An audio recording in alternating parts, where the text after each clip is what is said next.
నిత్య ప్రేమతో నన్ను ప్రేమించి నిత్య ప్రేమ. ప్రార్థన చేసుకుందాం. మహాకృపయు కనికరము కలిగిన మా కన్న తండ్రి, ఘనమైన ఉన్నతమైన నీ నామమునకు స్తుతులు స్తోత్రములు చెల్లిస్తున్నాం. శాశ్వత ప్రేమను టీవీ కార్యక్రమం ద్వారా పరిశుద్ధ లేఖనములను ధ్యానించుచుండగా సహాయాన్ని అనుగ్రహించండి. నిలబడి ఉన్న నన్ను వింటున్న నీ పిల్లలకు ఆత్మ సహాయాన్ని అనుగ్రహించి నీకు మహిమకరంగా మా అందరికీ దీవెనకరంగా జరిగించమని మిమ్మల్ని కోరుకుంటూ క్రీస్తు నామం నీ ప్రార్థన అడిగి వేడుకొనుచున్నాము తండ్రి, ఆమెన్. ప్రేమన దేవుని వర్లారా, దేవుని మహాకృపను బట్టి, ఆయన ఉన్నతమైన ప్రేమను బట్టి పరలోకమందున్న కన్న తండ్రిని స్తుతిస్తూ క్రీస్తు పేర కృతజ్ఞతాస్తుతులు చెల్లించుచున్నాను. మీ అందరి సహాయాన్ని బట్టి, మీరు చేస్తున్న ప్రార్థనను బట్టి ఎంతగానో సంతోషిస్తూ ఆత్మీయంగా బలపడుతున్నారు అని వింటూ ప్రభుని స్తుతిస్తున్నాను. ఈరోజు కూడా పరిశుద్ధ లేఖనాలలోనికి వెళ్ళి ఉన్నతమైన దేవుని మాటలను మనం అందరము కలిసి ధ్యానిద్దాం. దయచేసి పరిశుద్ధ గ్రంథాన్ని మీ చేతుల్లోనికి తీసుకొని పరిశుద్ధ గ్రంథాన్ని చూస్తూ వాక్య ధ్యానాన్ని కొనసాగించవలసిందిగా ప్రభు ప్రేమను బట్టి మిమ్మల్ని ప్రాధేయపడుతున్నాను. మనిషి జీవితంలో పైకి రావాలి, అభివృద్ధిలోనికి వెళ్ళాలి, ఎప్పుడు ఉన్న స్థితిలో నుంచి ఉన్నత స్థితిలోనికి వెళ్ళాలి అన్న ఆశ, తాపత్రయం ప్రతి మనిషిలో ఉంటుంది.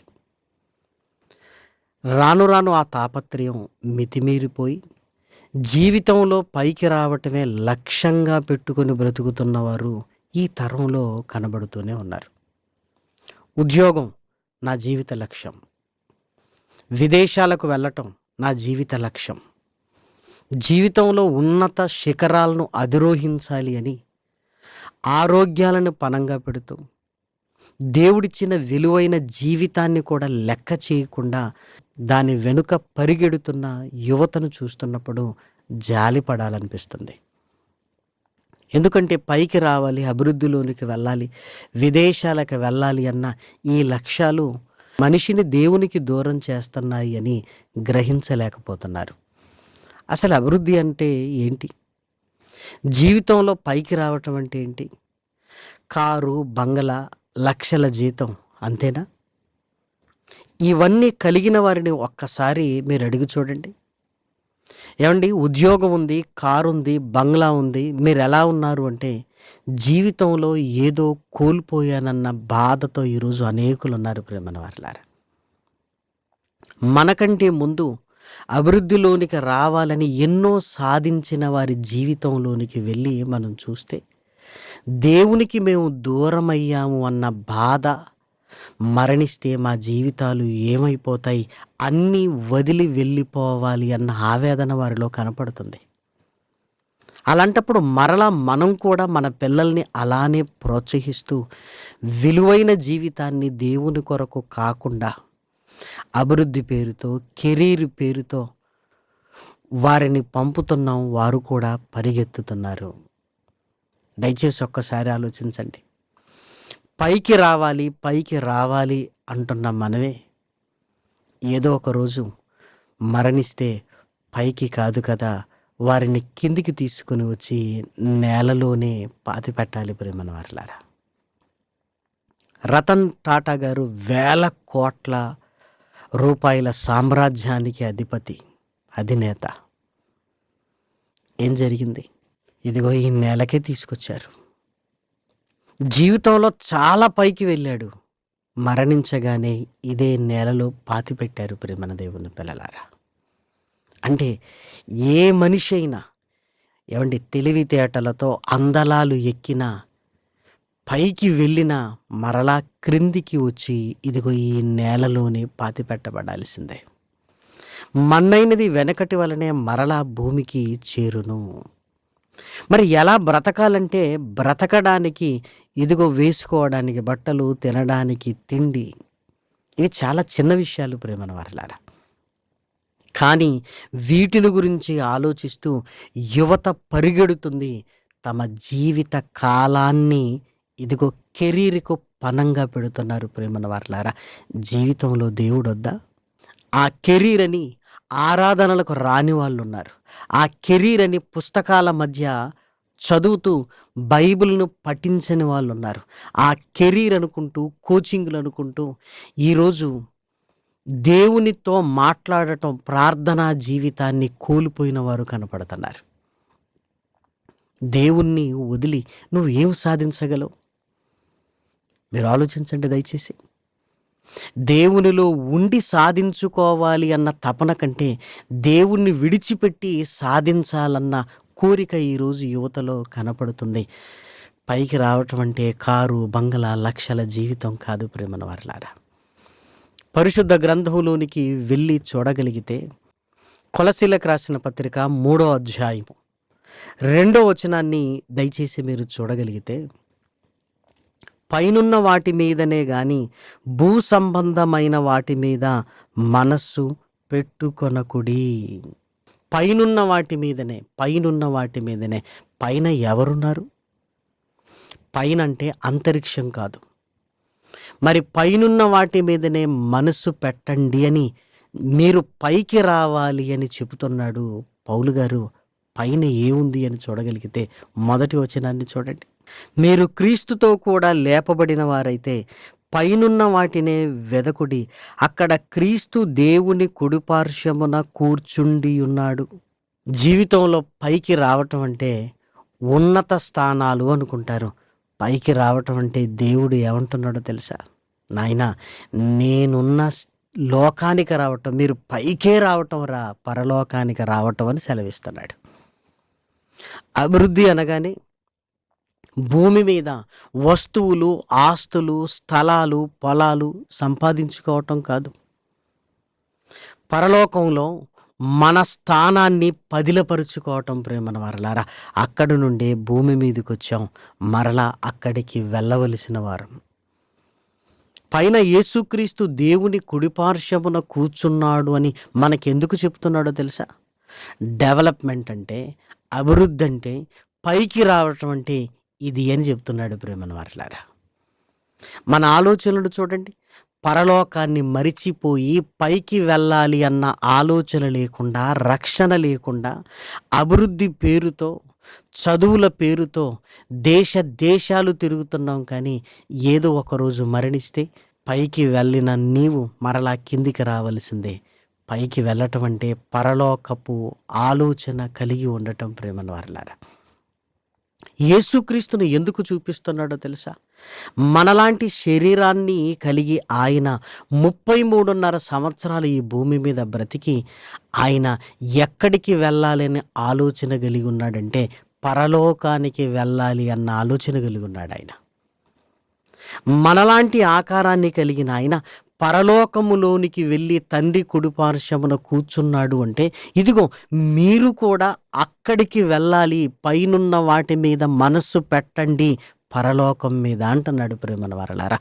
ఆకాశాన్ని చూస్తున్నప్పుడు అంతరిక్షంలోనికి వెళ్ళాలన్న ఆలోచన మనిషికి వచ్చిందేమో, కానీ ఈ అంతరిక్షాన్ని, ఈ ఆకాశాన్ని దాటుకున్న తర్వాత పరలోకం ఉంది అని, అక్కడ నా తండ్రి ఉన్నాడని, నా తండ్రితో కూడా నేను ఉండాలి అన్న ఆ ఆలోచన సమాజానికి రాలేదు ప్రేమన వారలారా. దేశాలకు వెళ్ళటం జీవిత లక్ష్యంగా పెట్టుకున్నారు. ఎక్కడికి వెళ్ళినా ఏదో ఒకరోజు మరణం వస్తే మరలా మట్టిలోకే కదా వెళ్ళేది. పరలోకానికి వెళ్ళగలిగితే అమరలోకం, చావులేని లోకం, కోట్ల సంవత్సరాలు ఆనందంగా ఉండగలిగే మన తండ్రితో కూడా ఉండే మహాభాగ్యము. అభివృద్ధి అంటే ఇది కదా. పైకి వెళ్ళటం, జీవితంలో పైకి రావటం అంటే ఇది కదా ప్రేమన వారలారా. యేసుక్రీస్తును తండ్రి మనకు చూపిస్తున్నాడు. చూడండి, మీలాంటి శరీరాన్ని కలిగిన ఆయన ఎలా పరలోకములోనికి వచ్చాడో చూడండి అంటున్నాడు. యేసుక్రీస్తు కూడా భూమి మీద ఉన్నప్పుడు భూ సంబంధమైన అభివృద్ధి ఆయన కోరుకోలేదు ప్రేమన వారలారా. శిష్యులు పర్ణశాల కడతానన్నా ఆయన వద్దు అన్నాడు. తన కావలసిన అవసరాలను గురించి మనుషులను ఆశ్రయించలేదైనా ఈ చిన్న జీవిత కాలంలో నేను దేవుని కొరకు బ్రతకాలి, బ్రతికి పరలోకానికి వెళ్ళాలన్న పట్టుదల ఆయన కలిగి ఉన్నాడు. జీవితాలు చాలా చిన్నవి ప్రేమను వారలారా. శ్మశానంలోనికి వెళ్ళి చూడండి, జననం మరణం మధ్యలో చిన్న గీత. ఆ చిన్న గీత ఏం సూచిస్తుందో తెలుసా? నీ జీవితం కూడా ఇంత చిన్నది అని చూపిస్తుంది. ఎవరి సమాధి దగ్గరికి వెళ్ళినా పెద్ద గీతలు ఉండవు ప్రియమైన వారలారా, చిన్న గీత. ఎవరి జీవితమైనా ఇంతలో కనబడి అంతలో మాయమైపోవు ఆవిరి వంటిది. ఈ ఆవిరిలో ఏదో పైకి రావాలని, కెరీర్ అని, ఉద్యోగాలని, విదేశాలని, రకరకాల వ్యాపకాలతో, డబ్బు వ్యామోహంతో మనిషి పరిగెడుతున్నాడు. ఒక్కసారి మరణం పేరుతో ఆగిపోతే మట్టిలోనికి వెళ్ళిపోవాలి. పరలోకానికి వెళ్ళటం అనేది మనిషి లక్ష్యంగా పెట్టుకోవాలి. యేసుక్రీస్తు ఎలా పరలోకానికి వెళ్ళాడో నేను ఆయనను మార్గదర్శిగా తీసుకొని నేను పరలోకానికి వెళ్ళాలి అన్న ఆశను కలిగి ఉండాలి. కెరీర్ కంటే నీ జీవితం ముఖ్యం. నీ జీవితంలో కెరీర్ అనేది చాలా చిన్నది. ఆ కెరీర్ కూడా ఎందుకు? అవసరాలు తీరడానికి. ఆ అవసరాలు తీరడాలంటే కూలి పని చేసుకున్నా, ఏ ఉద్యోగం చేసుకున్నా ఇవి తీరుతాయి. కానీ ఇదిగో అనుకున్నది సాధించాలి అని దేవుణ్ణి విడిచిపెట్టి ఈరోజు మనిషి పరిగెడుతున్నాడు. ఎంతకాలం పరిగెత్తగలం? పరలోకాన్ని గురించి ఆలోచిస్తున్నావా? మరణించిన తర్వాత నేనేమైపోతాను అన్న ఆ ఆలోచన ఏమైనా కలుగుతుందా? ఒక్కసారి ఆలోచించండి ప్రియమైన దేవుని పిల్లలారా. అభివృద్ధిని గురించి దేవుడు పరిశుద్ధ గ్రంథంలో రాసిన మాటను చూడగలిగితే, ఫిలిప్పీలకు రాసిన పత్రిక 1వ అధ్యాయము 9వ వచనాన్ని చూడండి. మీరు శ్రేష్టమైన కార్యములను వివేచింపగలవారగుటకు మీ ప్రేమ తెలివితోనూ సకల విధములైన అనుభవ జ్ఞానముతోనూ కూడినదై అంతకంతకు అభివృద్ధి పొందవలెననియు. మీ ప్రేమ తెలివితో కూడినదై అంతకంతకు అభివృద్ధిలోనికి రావాలి అంటున్నాడు. అభివృద్ధి అంటే ఇది మేడ మీద మెడ కట్టడం కాదు ప్రేమన వారలారా. బంగారాన్ని మెడలో వేసుకుని నేను డెవలప్ అవ్వటం కాదు ప్రేమన దేవుని పిల్లలారా. ప్రేమలో అభివృద్ధిలోనికి రావాలి. ప్రేమలో మన డెవలప్మెంట్ కావాలి. పోయిన సంవత్సరం నుంచి ఈ సంవత్సరం వరకు ప్రేమలో నువ్వేమైనా డెవలప్ అయ్యావా? దేవుడు కోరుకుంటున్న అభివృద్ధి ఇది. దేవుడు కోరుకుంటున్న జీవితంలో పైకి రావటం అంటే ఇది ప్రేమన దేవుని పిల్లలారా. ఇంకా దయచేసి మీరు చూడండి, పేతురు గారు రాసిన 2వ పత్రిక 3వ అధ్యాయము 18వ వచనం. మన ప్రభువును రక్షకుడనైన యేసుక్రీస్తు అనుగ్రహించు కృపయందును జ్ఞానమందును అభివృద్ధి పొందుడి. వాక్యములో మీరు డెవలప్మెంట్ అవ్వాలి అంటున్నాడు. పోయిన సంవత్సరం నుంచి ఈ సంవత్సరం వరకు వాక్యములో ఏం డెవలప్ అయ్యాం? ఏమంటే పోయిన సంవత్సరం ఒకసారి బైబిల్ చదివానండి, ఈ సంవత్సరం 2 సార్లు చదివానండి అని చెప్పగలవా? పోయిన సంవత్సరపు నా జ్ఞానపు పరిధి ఇది, ఈ సంవత్సరం ఇదిగో నా జ్ఞానపు పరిధిది, అనేక సంగతులు వాక్యము ద్వారా నేను నేర్చుకుంటున్నానని చెప్పగలవా? పుస్తకాలు కొనుక్కొని చదువుతున్నారు, కానీ దేవుడు మన కొరకిచ్చిన మన జీవిత విలువను తెలిపే పరిశుద్ధ గ్రంథాన్ని ఈరోజు చదువుకుంటున్నారా? అందులో అభివృద్ధి ఏమైనా పొందుతున్నారా? మీరు దయచేసి ఆలోచించండి.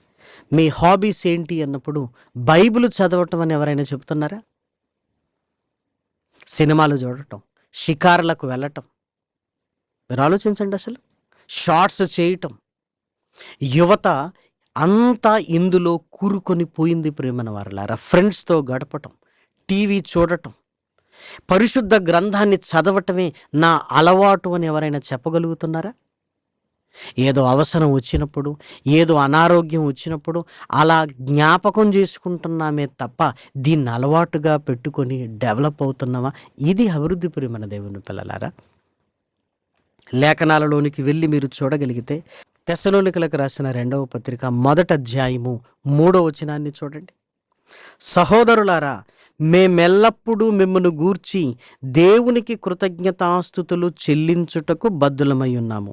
ఇది యుక్తమే, ఏలయనగా మీ విశ్వాసము బహుగా అభివృద్ధి పొందుచున్నది. మీరు విశ్వాసంలో గొప్పవారవుతున్నారు. మీరు విశ్వాసంలో పైకొస్తున్నారు. మీరు ఆలోచించండి. ఎప్పుడైతే దేవుని జ్ఞానాన్ని, వాక్యాన్ని నేర్చుకుంటామో విశ్వాసంలో అభివృద్ధి పొందుతాం ప్రేమన వారలారా. విశ్వాసంలో ఏ స్థితిలో మన జీవితాలు, మన పిల్లల జీవితాలు ఉన్నాయి చూడండి. పిల్లలను చదివిస్తే ఆ చదువుల వెనకాల పరిగెత్తి అసలు విశ్వాసములో లేని స్థితి ఈరోజు చాలా కుటుంబాలలో ఉన్నవి ప్రేమన వారలారా. మీరు దయచేసి ఆలోచించండి. ఈరోజు మన యవన కాలపు పిల్లల రక్షణ కొరకు మనం ప్రార్థన చేస్తూ అనేకుల ప్రార్థన సహాయాన్ని కోరుతున్నామంటే అసలు విశ్వాసంలో లేరు. కెరీరు, లక్ష్యాలు, ఉద్యోగాలు, విదేశాలు ఇవేనా? సమాజం ఇదే నేర్పించింది ప్రేమన వారలారా. కానీ పౌలు గారు ఇదిగో పైకి రావటం అంటే, అభివృద్ధి అంటే ఇది అంటున్నాడు. యేసుక్రీస్తును చూడండి అంటున్నాడు. మనలాంటి శరీరాన్ని కలిగిన యేసుక్రీస్తు తాను పరలోకానికి వెళ్ళటానికి ఇదిగో విశ్వాసానికి కర్తగా ఉన్నాడు. వాక్యమైన యేసుగా ఉన్నాడు. అంతేకాదు యేసుక్రీస్తు ప్రేమ ఎంత గొప్పదో మీరు ఆలోచించండి. ఎంత గొప్పది ప్రేమన దేవుని పిల్లలారా. కాబట్టి బ్రతకడానికి ఏదోటి చేయొచ్చు. అసలు నీకు జీవితాన్ని ఇచ్చిన దేవుడు ఎలాగైనా నీ జీవితాన్ని ముందుకు తీసుకుని వెళతాడు. ఆకాశ పక్షులు చూడండి, విత్తవు, కోయవు, దాయవు అన్నాడు కదా. వాటిని పోషిస్తున్నప్పుడు దేవుని మీద నువ్వు ఆధారపడితే ఎలాగైనా నువ్వు బ్రతకగలవు. నువ్వు ఆలోచించవలసింది వాక్యములో ఎదగాలి, ప్రేమలో ఎదగాలి, విశ్వాసములో ఎదగాలి. ఎప్పుడైతే ఇవి మన జీవితంలోనికి వస్తాయో పరలోకానికి వెళ్ళి తండ్రితో కూడా ఉండగలిగే మహాభాగ్యాన్ని పొందుకుంటాం ప్రేమన దేవుని పిల్లలారా. దానియేలు బబులోను దేశంలో గొప్పవాడు కాలేదా? దేవుణ్ణి విడిచిపెట్టాడా? దేవునిలో ఉన్నందుకే గొప్పవాడయ్యాడు. యోసేపు ఐగుప్తు దేశంలో గొప్పవాడు కాలేదా? దేవునిలో ఉన్నందుకే గొప్పవాడయ్యాడు. మీరు ఆలోచించండి. కాబట్టి చదువుల పేరుతో ఆరాధనలకు దూరమై, చదువుల పేరుతో ప్రార్థనలకు దూరమై, చదువుల పేరుతో వాక్యాన్ని చదవకుండా మనం ఏదో గొప్ప వాళ్ళం అయిపోతాం అనుకుంటున్నాం. ఎంత గొప్పవాడు అయినా తల్లడిల్లిపోతూ కన్ను మూసే రోజులు ఎంతో కాలం లేదు ప్రేమన వారలారా. జీవితంలో అన్నీ సంపాదించుకుంటాం, కానీ ఏం కోల్పోయామో ఆ రోజు గుర్తొచ్చినప్పుడు సంపాదించినవన్నీ కళ్ళ ముందు కనబడుతున్నా వ్యర్థమనిపిస్తుంది ప్రేమన వారలారా. మీరు ఆలోచించండి. సంపాదించుకొని తినే స్టేజ్కి రాగానే షుగర్ వచ్చి మీరు తినొద్దు అన్నప్పుడు ఎలా విరక్తి వచ్చేస్తుంది? ఇక అన్నీ సంపాదించుకుంటావు, జీవితం ముగిసిపోతుంటుంది. దేవుణ్ణి నేను నమ్మలేదు, దేవుణ్ణి కోల్పోయన్నప్పుడు కళ్ళ ముందున్న ఏది నీకు ఆనందాన్ని ఇవ్వలేదు ప్రేమన దేవుని పిల్లలారా. దయచేసి ఆలోచించండి. యేసుక్రీస్తు మనలాంటి శరీరాన్ని కలిగిన ఆయన ఎలా పరలోకానికి వెళ్ళాడో ఆలోచించండి. యేసుక్రీస్తు పరలోకానికి ఎలా వెళ్ళగలిగాడు? శరీరం ఉంది గనక వెళ్ళాడా? ఒకవేళ అలా అనుకుంటే మనకు శరీరాలు ఉన్నాయి, మనం వెళ్ళిపోతాం.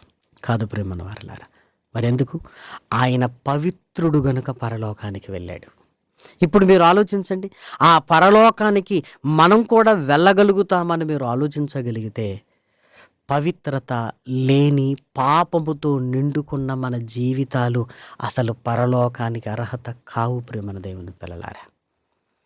అందుకే ఆ మహనీయుడు తన రక్తము ద్వారా, శిలువ బలియాగము ద్వారా రక్షణ, విమోచన మనకు ఇచ్చి పవిత్రులుగా చేశాడు ప్రేమన వారలారా. యేసు క్రీస్తు రక్తము ద్వారా ప్రతి పాపము కడిగి వేయబడగలిగే మహాభాగ్యాన్ని దేవుడు ఆయన ద్వారా మనకు అనుగ్రహించాడు. కాబట్టి రక్షణకు దూరంగా ఉంటూ పాపములోనే బ్రతికితే జీవితంలో పైకొస్తావేమో, కానీ ఏదో ఒక రోజు మరలా సమాధిలోనికి నువ్వు వెళ్ళిపోతావు. అలాగైతే క్రీస్తును నమ్మితే ఏమండి సమాధిలోనికి వెళ్ళిపోరా అని మీరు అడగొచ్చు.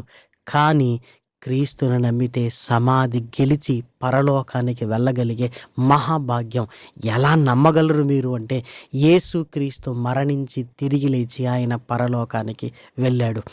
ఆయనను స్వరక్షకునిగా అంగీకరిస్తే మరణించిన తిరిగి లేచి పరలోకానికి వెళ్ళగలిగే స్థితి దేవుడు మనకు అనుగ్రహిస్తాడు ప్రేమన దేవుని పిల్లలారా. దయచేసి కెరీర్ అని పైకి రావాలి సంపాదించాలని ఈ ఆలోచనతో కాదు, ఈ జీవితాన్ని దేవుడిచ్చాడు, ఆయన కొరకు బ్రతకాలన్న ఆలోచన మనలో ఉండాలి ప్రేమన వారలారా. డబ్బు ఇవ్వలేని ఆనందం వాక్యం ఇస్తుంది ప్రేమన వారలారా. మనుషుల పొగడ్తలు మనకివ్వలేని సంతోషం ప్రార్థనలో గడిపినప్పుడు ఉంటుంది ప్రేమన వారలారా. ఆస్తులు ఇవ్వలేని ఆనందం ప్రేమన దేవుని పిల్లలారా దేవుణ్ణి కలిగి ఉంటే ఉంది ప్రేమన వారలారా. అందుకే ఎప్పుడైనా మీరు చూసారా, ఆస్తులు కలిగిన వాడు ఆతృత పడుతుంటాడు, దేవుణ్ణి కలిగిన వాడు నెమ్మదిగా ఉంటాడు. ఏం ధైర్యం మీకు అంటే దేవుడు ఉన్నాడు, నాకు దేవుడు ఉన్నాడు. ఎంత గొప్ప మాట ప్రేమన దేవుని పిల్లలారా.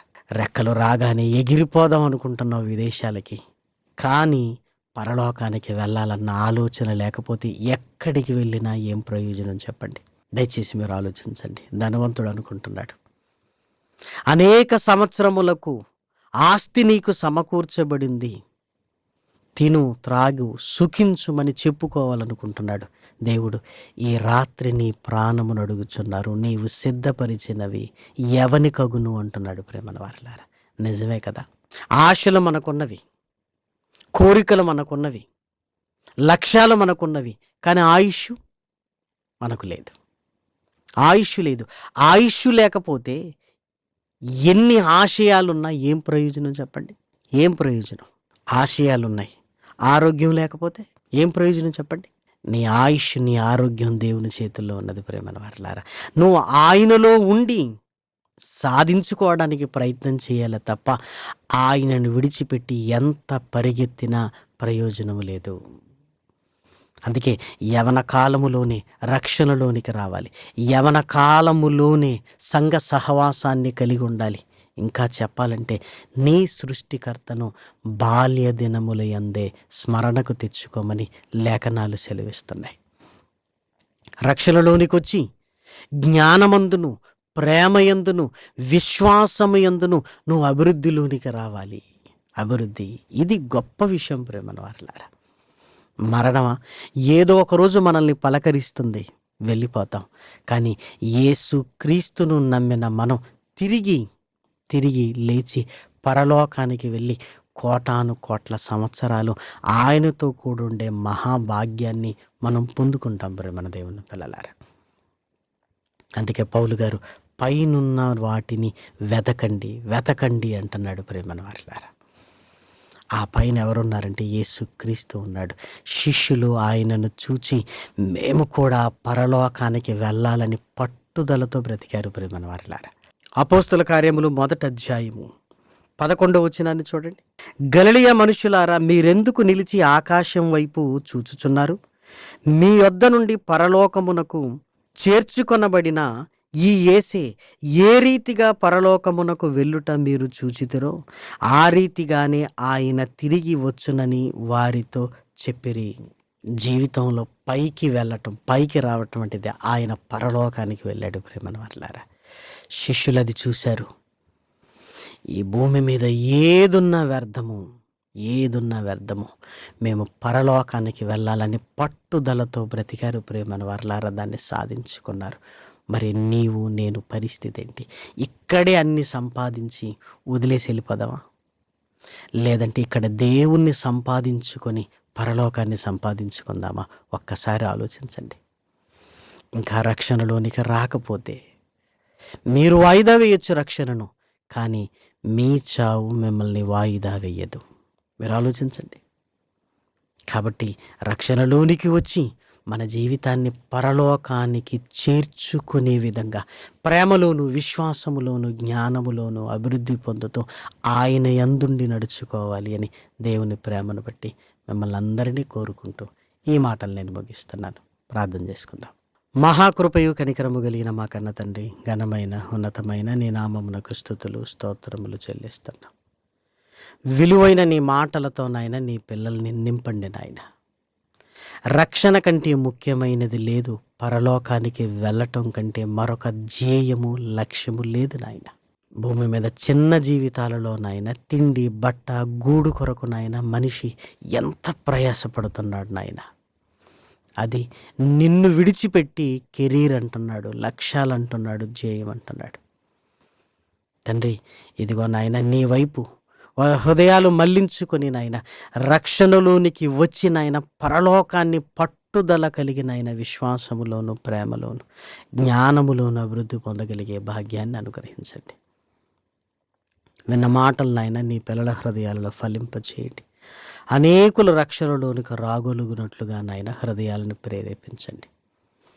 తండ్రి, శాశ్వత ప్రేమ టీవీ కార్యక్రమాల కొరకు నాయన సహాయ సహకారాలు అందిస్తున్న నీ పిల్లల్ని దీవించండి. వారి కష్టం నాయన చాలా విలువైంది నాయన. తండ్రి, నీ పనికి సాధనములుగా మీరు వాడుకుంటున్నారు నాయన. వారి కుటుంబాలలో ఫలాన్ని అనుగ్రహించమని మిమ్మల్ని కోరుకుంటున్నాం.